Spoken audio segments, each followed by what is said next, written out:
insurance is just not what it used to be. It's not. It's risk management through and through. It's time for bookkeeping, beer, and BS. I want to talk about a couple of things regarding my industry, not even necessarily my business, because it relates to what you and James just talked about. Yeah, okay. Hit it.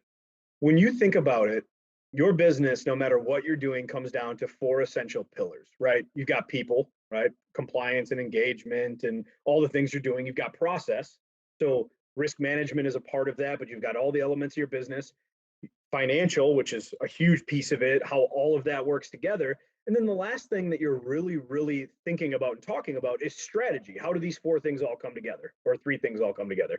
And at the end of the day, you talk about all these different businesses that you are involved in, you're thinking about being involved in. James did the same thing where it's like, man, we had a need, we were going to do this, we were going to do that.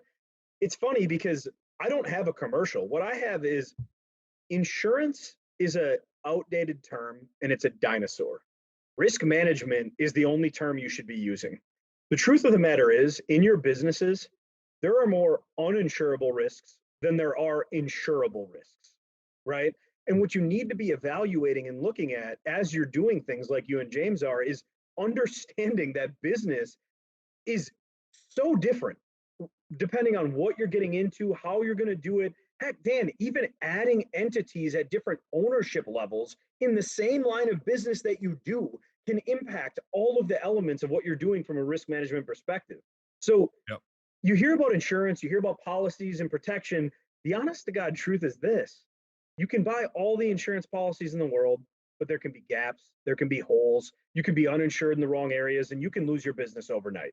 There are so many risks in what we do, and you have to be working and understanding on the same page with somebody that knows what your business is going through and can find those areas, right? And there are a lot of good professionals that can do that, but if they're not asking questions about your business, about your uninsurable risks, about the things that are truly a concern or a challenge for your business day in and day out that have nothing to do with a work comp policy or a GL policy, they're not asking the right questions. And so that's my overall, 90-second commercial on what you should be doing in risk management is understanding that you need to be having conversations with your peers, with people like Dan, with people like James, people like me that can understand that there are so many different variables in business now that you can't lock it into one policy. You can't say, hey, we bought all of our insurance, we're good to go.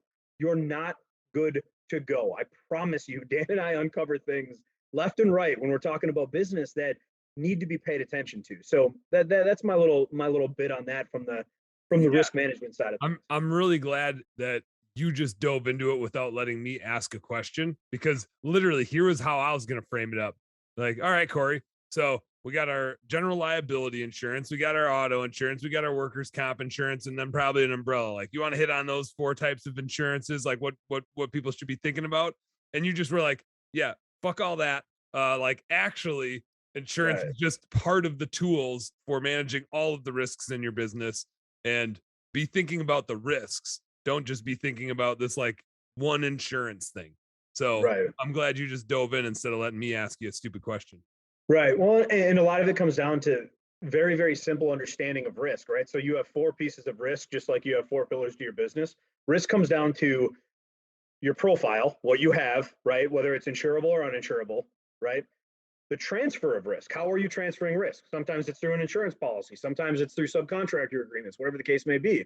Mm-hmm. Then you have retention, right? So your enterprise risk strategy, like what are you gonna put in place to identify your priorities, right?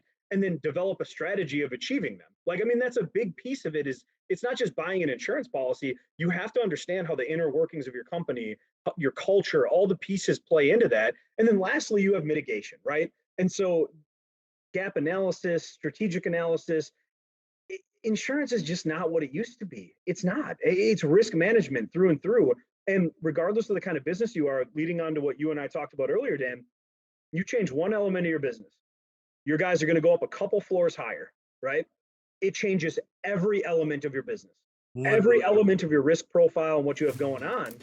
And that is something you need to be aware of. You have to have somebody lay that out for you. So, yeah, it's crucial. It's crucial. Super, super crucial.